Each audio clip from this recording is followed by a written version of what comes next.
क्या आप जानते हैं कि मैराथन को उसका नाम कैसे मिला? कहते हैं, एक लेजेंड है कि एक ग्रीक सोल्जर था, उसका नाम था Pheidippides. Pheidippides was a part of the victorious battle of the Greeks against the Persians, बहुत साल पहले, at the battle field called Marathon. और वो फिर 26 मील भागा ये बताने के लिए अपने लीडर्स को, जो एक काउंसिल में गैदर्ड थे अपने असेंबली हॉल में, कि Greece has triumphed in the battle of Marathon. इतना थक गया था बेचारा। तो जो what was a triumph for Greece became a tragedy for Pheidippides. वो इतना थका हुआ था कि कहते कहते जैसे वो असेंबली पहुंचा, उसने उनको बताया कि वहीं गिर के ही collapsed and died. So goes the legend. But the marathon, as you can imagine, is a tough race to run. But do you know what is the toughest marathon in the world?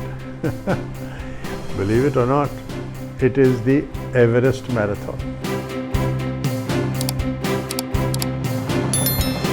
ये एक ऐसा marathon is that it is conducted at the highest mountain in the world, Mount Everest. अब इसमें वो जो runners हैं, couple of hundred runners assemble at the Everest base camp at nearly 20,000 feet, and then they run all the way to Namche Bazaar at about 13,000 feet. This is a very rarefied atmosphere in which you are running a marathon of this distance. और ये यकीन है कि मतलब आपके Olympic के marathon का जो वर्ल्ड रिकॉर्ड है वो कुछ 2 घंटे का है। यहाँ पे इस एटमॉस्फेयर में इतनी ऐसी ट्रेनिंग नहीं होती। It is also partly for fun, partly for the environment, partly for fitness. तो समटाइम्स टेक्स 5-6 घंटे भी लग जाते हैं वहाँ पे आप एवरेस्ट बेस कैंप से to reach Namche Bazaar. But it is a very historic event, and as I say nearly 200 or more people take part in this marathon around the world. They come every year. अब ये marathon जो है, Everest marathon, is the brain child of a legend of Nepal tourism. This legend is called Bikram Pande. उनका एक और नाम है नेपाल में, क्योंकि ये ब्रिलियंट कॉन्सेप्ट उनका था, the concept man of Nepal, for this brilliant idea that he had of the Everest marathon. और आप जानते हैं ना कि ये इस एवरेस्ट मैराथन की वजह से नेपाल का टूरिज्म सीज़न जो है मई में ख़त्म होता. जब एवरेस्ट का सीज़न ख़त्म हो जाता है, वो मैराथन की वजह से एक और महीने चलता है, जून तक.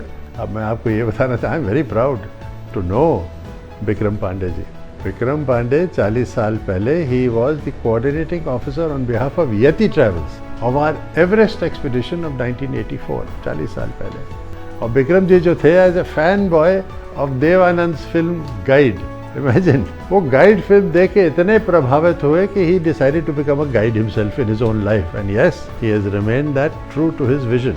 मैं कभी भूल नहीं सकता हूँ दैट हैंडसम यंग मैन. वो बहुत ही स्मार्ट, मतलब काली कैप पहन के वो हमारे साथ एवरेस्ट बेस कैंप पे नियरली 19,000 फीट, 20,000 फीट वो, और ठंडी हवा चलती रहती थी. हमको अपना वो बैलाक्लावा पहनते थे, you know, protect us against the chill wind. And we would sit around that big table in the middle of the camp with all of us, all the Everest team members, and drink endless cups of hot steaming tea and talk about mountaineering, talk about life in Nepal and in India. I can't forget those days ever. हमारे सामने there was the ice fall. Ice fall where the maximum deaths on Mount Everest had occurred. At 18,000 feet we are at Everest base camp, and then we go up to 20,000 feet for Camp 1, crossing the ice fall. And from 20,000 to 22,000 feet is when you go to Camp 2, and then you cross the Western Coombs at that point of time. अब वहाँ पे हम जब base camp पे बैठे हुए थे, we can see at the distance the imposing peaks of Nuptse and Lhotse, and then the massive of Mount Everest. और हम सुन सकते थे the ominous thunder of ice cracking and breaking on the ice fall. My goodness, what a chilling sound, and what an unforgettable backdrop for any conversation. अब Bikram is not only a legend in Nepal, वो consul भी हैं of Greece in Kathmandu. उनकी गाड़ी का एक CD number plate भी है. He is a great man. Not only has Bikram made the Everest Marathon one of the most successful marathons in the world. It began in 2003 to celebrate 50 years of the Tenzing Hillary climb of Everest in 1953. और अब now it has reached its 71st anniversary. It is called the Tenzing Hillary Everest Marathon. और इस साल Jamling Tenzing and Peter Hillary took part in the celebrations, and they planted saplings of the precious Rhododendron barbatum tree that is an essential feeding habitat of the rare protected Himalayan musk deer. जो इतने सालों से history में it is almost hunted to extinction for the perfume industry. Remember, musk perfume is a very valuable perfume and very sought after perfume by the fragrance industry.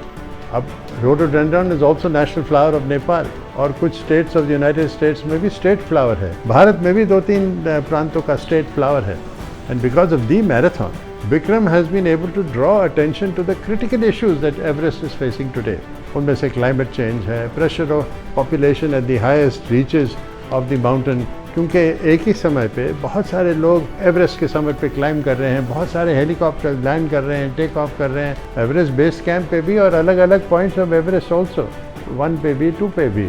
So they are creating what you might consider altogether combined. Climate change is also accompanied by a nightmare of pollution and global warming in what was in my time the coldest and the most beautiful part of Earth. अब इसी global warming की वजह से वो जो एक Everest के जो समिट के पहले एक बहुत feared, very difficult promontory it was which you had to climb, called the Hillary Step, which you had to go up and almost fall off the peak if you couldn't succeed, and it was the most difficult obstacle just before the summit. अब वो तो गिर गया है और वो जो dangerous icefall जो था वो was so difficult to negotiate climbing up to Everest from base camp. It was a nightmare for me. That's another story. अब वो कहीं वो पिघल गया है कई जगहों में, और जहाँ पे सॉलिड फ्रोजन आइस होता था जो आप आइस एक्स के ब्रेक करके ऊपर चढ़ते थे, अब तो वहाँ पे नहरें बह रही हैं.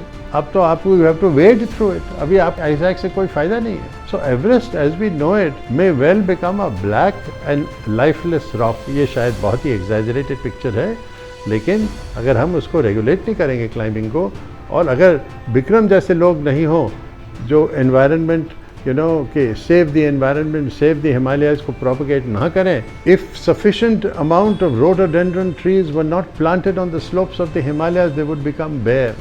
The staple food of the famous protected musk deer of the Sagarmatha National Park would vanish from Mount Everest, and so would the deer.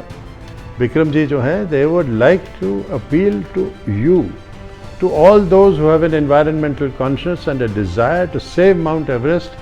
Please contribute to the rhododendron plantations to recreate the greenery that once existed just below Everest and in the high reaches of the Himalayas. Bikram के organization का नाम है Himalaya Expeditions. इनकी expedition है, it is an expedition to save Everest, not just climb Everest and then brag about it and never climb any other mountain after that again. 40 years ago, when I was in Everest myself, few people had the good fortune and privilege to stand in the place where I was able to stand, looking up at the highest mountain in the world. What a sight, what a time. But आज वो Everest base camp जहाँ पे विक्रम के साथ हम पहले मिले थे, वो अभी एक रॉकी बैरन सा प्लेटो है, और वहाँ पे जो हेलीकॉप्टर्स लैंड करते हैं वो गर्दा उठता है उससे.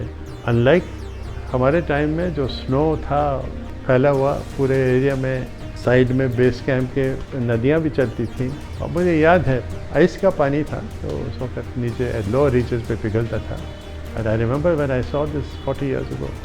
Please help Bikram and people like Bikram to save Everest, not only for climbers like you and me, but also save the beautiful and gentle musk deer who are losing their habitat and who have been hunted almost to extinction for no fault of their own.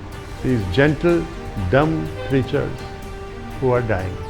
Give them a chance to live their beautiful life in the Himalayas. Give Bikram a helping hand to continue the Everest marathon with a noble purpose to save the Everest and the Himalayas. And this is a high, high purpose, higher even than Everest. Save it. Namaskar. मैं हूँ सिद्धार्थ.